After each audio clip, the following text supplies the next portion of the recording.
She thought he was just another homeless veteran begging for spare change, but he was worth $3.2 billion and had been searching for someone exactly like her for 5 years. Maya pressed her back against the cold brick wall outside the downtown coffee shop, clutching her cracked phone like a lifeline. The screen was spider-webbed with fractures, held together by a piece of clear tape that had seen better days. She'd been scrolling through job listings for the past hour, squinting through the damaged glass when her battery finally died. Before we jump back in, tell us where you're tuning in from. And if this story touches you, make sure you're subscribed, because tomorrow I've saved something extra special for you. Perfect, she whispered, sliding down the wall until she sat on the sidewalk. Another interview missed. Another opportunity slipping away, because she couldn't afford to fix her phone or buy a new one. The military backpack beside her contained everything she owned: 3 changes of clothes, her discharge papers, and a Purple Heart medal she'd never shown anyone. 2 tours in Afghanistan, a medical discharge, and now this, sitting on a street corner in Seattle, 28 years old and invisible to the world rushing past. "Excuse me, miss." Maya looked up to see a man standing in front of her. He was tall, maybe mid-30s, wearing faded jeans and a worn Marines hoodie that had seen too many washes. His dark hair was slightly unkempt, stubble covering a strong jawline, and his brown eyes held a familiar weight, the kind that came from seeing too much, too young. But what caught her attention was how he carried himself, despite the casual clothes. There was something in his posture, a quiet confidence that seemed at odds with the uncertainty in his voice. "I'm really sorry to bother you," he continued, shifting nervously from foot to foot. "But my phone died, and I have this really important call I need to make. I saw you with yours and wondered, could I possibly borrow it for just a minute?" Maya held up her broken device, the cracked screen catching the afternoon light. "Unless you can see through shattered glass, I don't think this is going to help you much." He crouched down to her level, and for the first time in months, someone was actually looking at her, not through her, not past her, but at her. His eyes fell on the phone, taking in the damage, the tape, the way she held it like it was precious despite its condition. "How long has it been like that?" he asked quietly. "About 3 months. Dropped it getting off a bus, couldn't afford to fix it." She didn't know why she was telling him this. Something about his voice, maybe, or the way he wasn't already walking away. He studied her face, then glanced at the military backpack, the worn combat boots on her feet. "You serve?" "2 tours. Afghanistan." The words came out automatically, the way they always did when she met another veteran. There was a recognition there, an unspoken understanding. "Army?" "Marines, you?" "Same. 3 tours, Iraq and Afghanistan." He extended his hand. "I'm David." "Maya." She shook his hand, surprised by the warmth in his grip. "What unit?" "2nd Battalion, 1st Marines, you?" "3rd Battalion, 6th Marines." They sat in comfortable silence for a moment, the kind that only existed between people who'd shared similar experiences in impossible places. Maya watched pedestrians hurry past, everyone absorbed in their own worlds, their own problems that seemed so much smaller than surviving another day. "Listen," David said, reaching into his back pocket. "I know this might sound weird, but would you let me buy you a new phone?" Maya's head snapped up. "What?" "No, I don't take charity. It's not charity. It's—" He paused, seeming to search for the right words. "It's one veteran looking out for another. Besides, I really do need to make that call, and if I buy you a phone, then I can borrow it. Technically, you'd be doing me the favor." There was something in his smile, something that made her want to trust him, even though every instinct told her to be suspicious. 3 months on the streets had taught her that kindness usually came with strings attached. "I can't pay you back," she said quietly. "I'm not asking you to." Maya looked at her broken phone, then at David's face. There was no pity there, no condescension. Just understanding. And maybe, buried deeper, something that looked like hope. "There's a phone store 2 blocks down," he said, standing and offering her his hand. "What do you say?" Maya hesitated for just a moment longer, then took his hand and let him pull her to her feet. She had no idea that the man offering to buy her a phone owned the building they were standing in front of, along with half the city block. She had no idea that he'd been walking these same streets every day for 5 years, looking for someone exactly like her. All she knew was that for the first time in months, someone had seen her as a person worth helping, and David Chun, formerly Gunnery Sergeant Chun, currently CEO of Chun Industries, had finally found what he'd been searching for. The Apple Store on Pike Street buzzed with the usual afternoon crowd, but Maya felt like she was walking through a dream. She'd been inside stores like this before, back when she had money, back when she was Corporal Maya Rodriguez with a steady paycheck and a future that made sense. Now the sleek displays and gleaming devices felt like artifacts from another life. "Any particular model you prefer?" David asked, his voice casual as he gestured toward the wall of phones. Maya stared at the price tags, her stomach churning. "David, these cost more than I've seen in 3 months. The cheapest one here is still, don't worry about the price." He moved closer to the display, studying the options with the same focused intensity she'd seen in Marines evaluating equipment. "What do you need it for? Calls, texts, job hunting?" "All of the above." She touched the edge of a display model, careful not to leave fingerprints. "I had 3 interviews lined up this week, but when my phone died." "What kind of work?" "Security, mostly. Sometimes warehouse shifts. Nothing glamorous, but it pays." She paused, then added quietly, "Or it would pay if I could actually show up." David nodded, and something flickered across his face. Recognition, maybe, or understanding. "Physical security?" "Yeah, turns out, military experience translates pretty well to keeping people in places safe." She managed a small smile. Who knew all that training would come in handy for watching office buildings? The young sales associate approached them, all bright smiles and rehearsed enthusiasm. "Can I help you folks find anything today?" "We need a phone," David said simply. "Something reliable, good for calls and internet. What would you recommend?" "Well, the new iPhone 15 Pro is our top model, with the most advanced. That one's fine." David pulled out a credit card without even looking at the price. "Can we get it set up with a plan?" "Something with unlimited data." Maya grabbed his arm. "David, wait. That's over $1,000. You can't just—" "Maya." His voice was gentle, but firm. "Let me do this." She studied his face, looking for any sign of the catch she knew had to be coming. Men didn't just spend $1,000 on strangers, especially not on homeless veterans they'd met 10 minutes ago. But his eyes held only sincerity and something else she couldn't quite identify. "Why?" she asked quietly. "Why would you do this for someone you don't even know?" David was quiet for a long moment, his gaze drifting toward the store's window, where Seattle's busy street life continued beyond the glass. When he spoke, his voice carried the weight of memory. "Because 3 months after I got back from my 3rd deployment, I was sleeping in my car in a Walmart parking lot in Phoenix. I had money coming from the VA, but it was tied up in bureaucracy.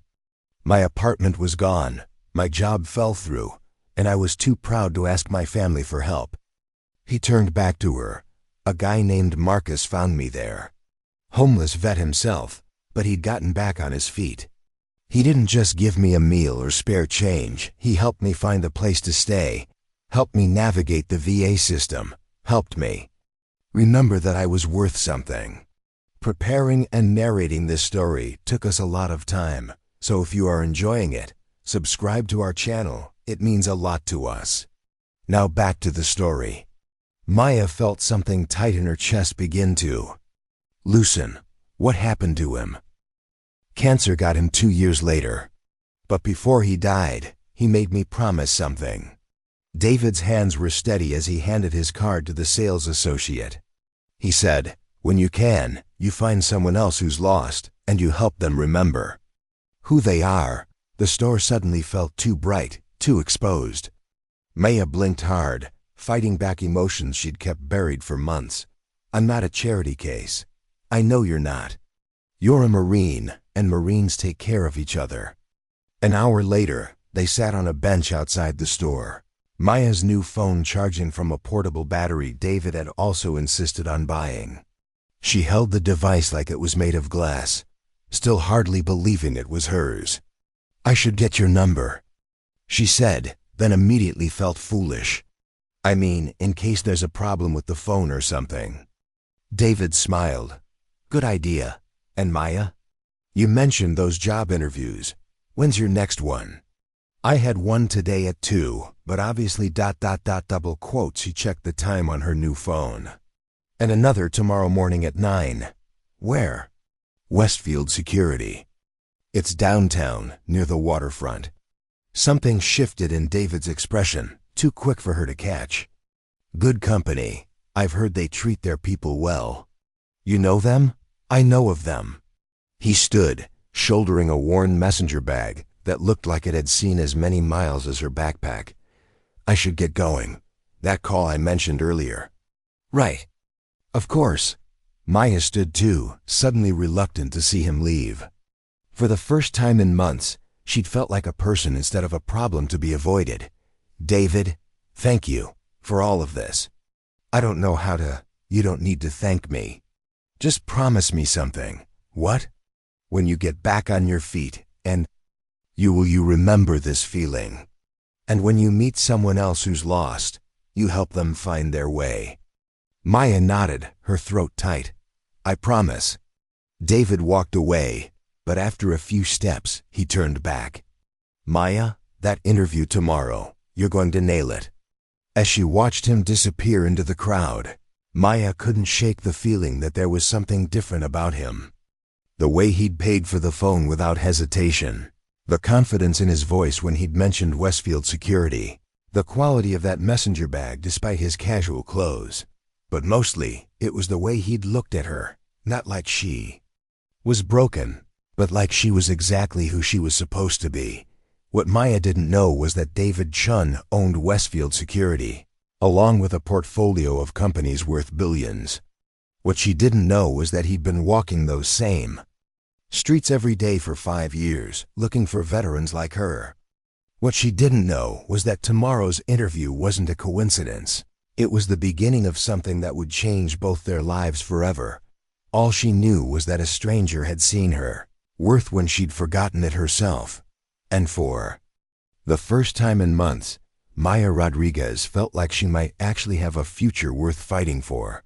Maya arrived at Westfield Security 15 minutes early, her new phone tucked safely in her jacket pocket like a talisman.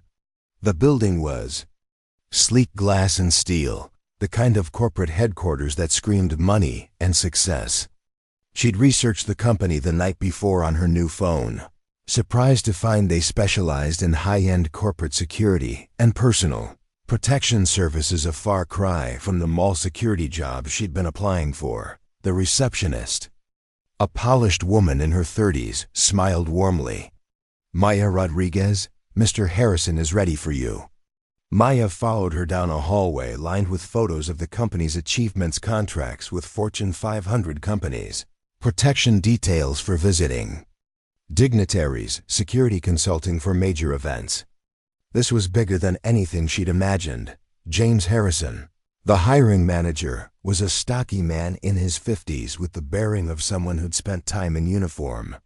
His handshake was firm, his questions direct and professional. "Tell me about your experience with threat assessment," he said, leaning back in his chair. Maya launched into her background: convoy security, checkpoint operations, the incident that had earned her the Purple Heart she never talked about. Harrison listened with the attention of someone who understood the weight behind her words. "Impressive record. Your discharge papers mention specialized training in executive protection." "Yes, sir. 6 months at Fort Beaver." We worked with Secret Service instructors on close protection protocols, threat recognition, defensive driving. Harrison nodded, making notes. We have a client who specifically requested someone with your background. High-profile individual. Complex security needs. The position would start immediately, and the salary. He slid a paper across the desk. Maya's eyes widened. The number was 3 times what she'd been hoping for. This is for entry level? This client values quality over cost. They believe in taking care of the people who take care of them. Harrison studied her face. There is one unusual aspect to this position. The client prefers to remain anonymous initially. You'd be working with their existing security team, learning their protocols, before any formal introductions. Something nagged at Maya, a whisper of intuition she'd learned to trust in dangerous places. How did you know to call me for this? Interview? I applied online for a standard security position. Harrison's pause lasted a beat too long. Your application was flagged by our system. Your qualifications matched what we were looking for. It wasn't exactly a lie, but it wasn't the whole truth either. Maya recognized evasion when she heard it. She'd become an expert at detecting when people weren't being straight with her. When? Would I start? Tomorrow, if you're interested. There's a car waiting downstairs to take you to the first briefing. Maya's phone buzzed. A text from David. How did the interview go? She stared at the message, her mind racing. How had he known her interview was this morning? She'd mentioned it yesterday, but the timing of his text felt too convenient, too perfectly timed. Ms. Rodriguez? Harrison was watching her. Do you have any other questions? Just one. This anonymous client, do they have any connection to the military? Harrison's expression shifted almost imperceptibly. Why do you ask? Because this whole situation feels like an operation. The timing, the perfect fit, the anonymous benefactor who just happens to need someone with my exact qualifications. Maya leaned forward. In the Corps, we called this kind of coincidence enemy action until proven otherwise. For the first time, Harrison smiled genuinely. Your instincts are sharp. That's exactly why you're perfect for this job. Maya accepted the position, but as she rode the elevator down to the lobby, pieces of a puzzle were shifting in her mind. The luxury car waiting outside a black SUV with tinted windows, and a driver who moved with military precision only added to her growing suspicions. Briefing location was a downtown office building she recognized. She'd walked past it dozens of times during her months on the streets. The penthouse suite overlooked Elliott Bay, furnished with understated elegance that spoke of serious money. Welcome to the team, said the security coordinator, a woman named Sarah Chun, who introduced herself as the client's operations manager. We've been looking forward to working with you. Chun. Maya filed the name away, adding it to the growing list of coincidences that didn't feel coincidental at all. The training session was intensive threat assessment protocols, emergency procedures, communication systems more sophisticated than anything she'd used in the military. But it was the personal details that caught her attention. The client's routine included daily walks through Pioneer Square, frequent visits to veteran support organizations, and regular stops at the same coffee shop where she'd met David. Does the client spend a lot of time in that area? Maya asked. During a break, it's important to him, Sarah replied. He believes in staying connected to the community. What kind of business is he in? Technology primarily. Some real estate, charitable foundations.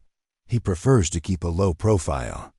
That evening, Maya sat in her new apartment, another benefit of the job that had been arranged with suspicious efficiency, and did what any good Marine would do. Reconnaissance. She started with Sarah Chun, using her new phone to search social media and public records. Within an hour, she'd found the connection that made her blood run cold. Sarah Chun, operations manager for Chun Industries. David Chun, CEO and founder. Maya stared at the corporate website photo of David, the same face, but clean-shaven and wearing a suit that probably cost more than she'd made in her last year in the Marines. Net worth estimated at $3.2 billion. Youngest CEO to make the Fortune 500 list. Major philanthropist focusing on veteran affairs. The man who'd bought her coffee and a phone, who'd claimed to understand what it was like to sleep in cars and navigate via bureaucracy, was one of the richest people in the country. Her new phone rang. David's number. Hey, his voice was warm, familiar. Just wanted to check in. How was your first day? Maya stared at his photo on her laptop screen, the corporate headshot that revealed everything he'd hidden from her. It was educational. That's good. Learning new things? Oh yes, Maya said quietly. I'm learning all sorts of things about the people in my life. There was a pause. Maya, is everything okay? She closed the laptop, her hand surprisingly steady. David, when you said you understood what it was like to be homeless, to sleep in cars, was any of that true? The silence stretched between them, loaded with everything they hadn't said. Maya, because I've been doing some research on my new employer. Interesting company, Chen Industries. Very successful, run by a young CEO who's apparently worth billions. Her voice was calm, controlled, but underneath was a fury she hadn't felt since Afghanistan. Funny thing is, he has the same last name as my new operations manager. And an even funnier thing, he looks exactly like someone I met yesterday. Another long pause. I can explain, David said finally. I'm sure you can. But here's what I want to know, was any of it real?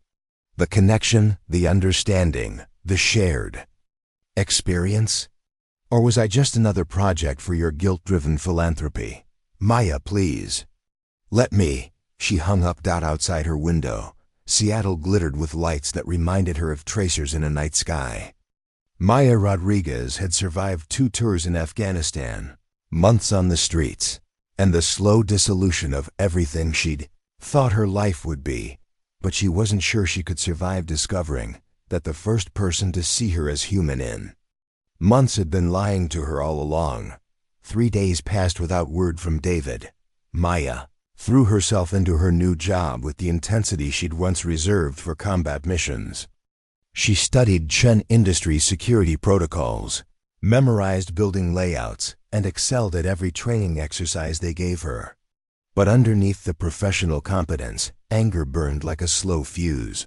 On Thursday morning, Sarah Chen approached her during a briefing break. Maya, could I speak with you privately? They stepped into a conference room overlooking the Seattle skyline. Sarah closed the door and turned to face her, and for the first time, Maya saw something vulnerable in the woman's professional demeanor. He told me what happened, Sarah said quietly. The phone call. Your discovery about who he really is. Let me guess, you're here to do damage control for your boss. Actually, I'm here because David is my brother. And because he's been walking around the office for 3 days, looking like he lost everything that mattered to him. Maya felt the ground shift beneath her feet. Your brother. Older brother. By 2 minutes we're twins. Sarah sat down heavily. Maya, there are things about David's story that you don't know. Things he was probably too ashamed to tell you. More lies? No, the truth. The parts he's never told anyone except me and his therapist. Sarah looked out the window, her voice growing distant. When David said he was homeless, sleeping in his car, that wasn't a lie, but it wasn't the whole story either. Maya remained standing, arms crossed, but something in Sarah's tone made her listen. Our family built Chen Industries. Our father started it. David inherited it when Dad died suddenly of a heart attack. David was 28, just back from his 3rd deployment, and suddenly responsible for a billion-dollar company and thousands of employees. Sarah's hands twisted in her lap. He tried. God, he tried so hard. But the nightmares from Afghanistan, the pressure, the guilt of having so much when his Marine brothers had so little, it broke something in him. So he walked away. He had A complete breakdown. Gave me power of attorney, signed over control of the company, and disappeared. For 6 months, nobody knew where he was. I hired private investigators, searched hospitals, checked with the VA. Nothing. Maya sank into a chair despite herself. The homeless shelter in Phoenix. He'd given away his credit cards, was living off the cash in his wallet. When that ran out, quotes, Sarah wiped her eyes. Marcus wasn't just another homeless veteran who helped him. Marcus saved his life. Literally. David was planning to... She stopped, unable to say the words. The anger in Maya's chest began to crack, replaced by something she didn't want to feel, understanding. When he came back, he made me promise something, Sarah continued. He said he'd take back control of the company, but only if we restructured everything. 40% of our profits now go to veteran support programs. He's personally funded housing for over 300 homeless vets in the past 5 years. And the daily walks through Pioneer Square? He goes there every day looking for people like you, like he was. Most of the time, people won't talk to him. They can sense he doesn't belong, even in casual clothes. But occasionally, Sarah smiled sadly, occasionally he finds someone who needs what he needed. A reminder that they're worth saving. Maya stared at her hands. Why didn't he just tell me? Because you would have seen the money first, not the person. And David has spent 5 years trying to figure out who he is when he's not defined by what he owns. Sarah leaned forward. Maya, my brother lied about his name and his wealth. But everything else, the understanding, the connection, the way he saw you, that was real. A knock interrupted them. Sarah's assistant appeared in the doorway, looking nervous. I'm sorry to interrupt, but there's a situation. Mr. Chun is downstairs in the lobby. He's been there since 6 this morning, and security says he won't leave until he can speak with Maya. Maya felt her heart skip. What do you mean won't leave? He's just sitting there. He brought a sleeping bag. Security asked if they should escort him out, but the assistant looked helplessly between them. He said he finally understands what it feels like to have nowhere else to go. Sarah closed her eyes. Oh, David. Maya was moving before she'd made a conscious decision, taking the elevator down to the lobby with Sarah close behind. The gleaming corporate space felt surreal as she spotted him, David Chun, Billionaire CEO, sitting cross-legged on the marble floor beside a pillar, a military-issue sleeping bag spread beneath him. He looked up when she approached, and Maya's breath caught. His eyes were red-rimmed, his usually neat hair disheveled. He looked exactly like what he was, a man who'd lost everything that mattered. Maya. He stood slowly, and she could see the effort it took. I know you don't want to talk to me. I know I don't deserve it. But I needed you to know that you're worth $3 billion? The words came out sharper than she'd intended. That I would give up every penny of it if it meant you'd trust me again. The lobby was full of morning commuters, executives in expensive suits stepping around them like they were an obstacle. Maya realized that's exactly what David had become, a homeless man camping in a corporate lobby, invisible to the world rushing past. You lied to me, she said quietly. I omitted the truth. And I did it because I was terrified that if you knew who I really was, you'd see the money instead of the person. You'd see obligation instead of choice. He stepped closer, and she could see the desperation in his eyes. Maya, I've had people in my life who cared about my bank account, my connections, what I could do for them. But you looked at who I thought. I was just David, just a veteran trying to help another veteran, and you saw someone worth knowing. Around them, security guards watched nervously, unsure how to handle their boss camping in his own lobby. The job, Maya said. The apartment, the perfect timing. The job is real. You earned it based on your qualifications. I just made sure you'd have the opportunity to interview. He ran a hand through his hair. I wanted to give you the choice to succeed without feeling like you owed me anything. Maya looked at this man, David Chun, billionaire philanthropist, sitting on a sleeping bag in a corporate lobby, because he'd rather be homeless again than lose her trust. The anger that had sustained her for 3 days began to crumble. "You're insane," she said finally. "Probably. You can't just sleep in your own lobby. Watch me." Despite everything, Maya felt her lips twitch toward a smile. "David, yeah? If you're going to be homeless again, you're going to need someone to watch your back." Hope flickered in his eyes. "Are you offering?" Maya looked around the lobby, at the security guards, at Sarah watching from the elevator bank, at the morning commuters pretending not to stare. "I'm offering to listen, really listen, to the whole truth this time." David's smile was like sunrise after the longest night. "I can do that." "Good, but first, you're getting off that floor. People are starting to stare. Let them stare. I've got nowhere else I need to be." For the first time in days, Maya felt something shift in her chest. Not forgiveness, not yet. But possibility. And sometimes that was enough to start over. 6 months later, Maya stood on the rooftop of Chun Industries, watching the Seattle sunset paint Elliott Bay in shades of gold and crimson. The city spread below them, bustling with evening commuters heading home to families, to lives that made sense.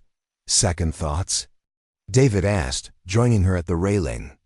He wore jeans and a simple button-down, the uniform he'd adopted after their reconciliation, successful enough for board meetings, casual enough to remember who he really was.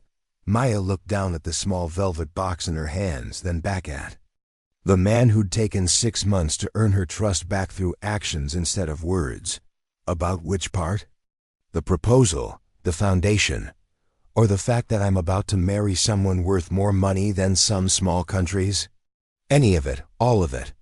His voice carried the uncertainty she'd learned to recognize, the David who still sometimes woke up from nightmares, who still walked Pioneer Square every week, who still couldn't quite believe he deserved happiness. "You know what I'm thinking about?" Maya turned to face him fully. "That homeless shelter in Phoenix, Marcus." David's expression softened. "Yeah? I keep wondering what he'd think about all this. About the foundation we're starting, about the housing projects, about ... She gestured between them. "About us. He'd probably say I took too long to figure out what mattered." Maya smiled. "He'd also say that sometimes the best things come from the worst places. That maybe you had to lose everything to find what you were really looking for." The rooftop door opened, and Sarah emerged carrying a bottle of champagne and 3 glasses. "Sorry to interrupt, but the board meeting ended early." They approved the foundation proposal unanimously. "All of it?" Maya asked. "All of it. $50 million in seed funding, partnerships with VA hospitals nationwide, housing first programs in 12 cities. Sarah's grin was infectious. "Oh, and they love the name." Maya glanced at David, remembering the hours they'd spent debating what to call their Veteran Support Foundation. In the end, the answer had been simple: the Marcus Foundation. Building bridges between lost and found. "There's one more thing," Sarah added, pulling an envelope from her jacket. "This came by courier this afternoon." David opened it, his face changing as he read. "It's from the VA. They want to partner with us on a new program pairing recently transitioned veterans with mentors who've been through similar experiences. Peer support? More than that. Full integration. Job training, housing assistance, mental health support." David looked up, his eyes bright with possibility. "They want to pilot it here in Seattle, then take it national." Maya felt tears threatening. 6 months ago, she'd been sleeping on streets, invisible to the world.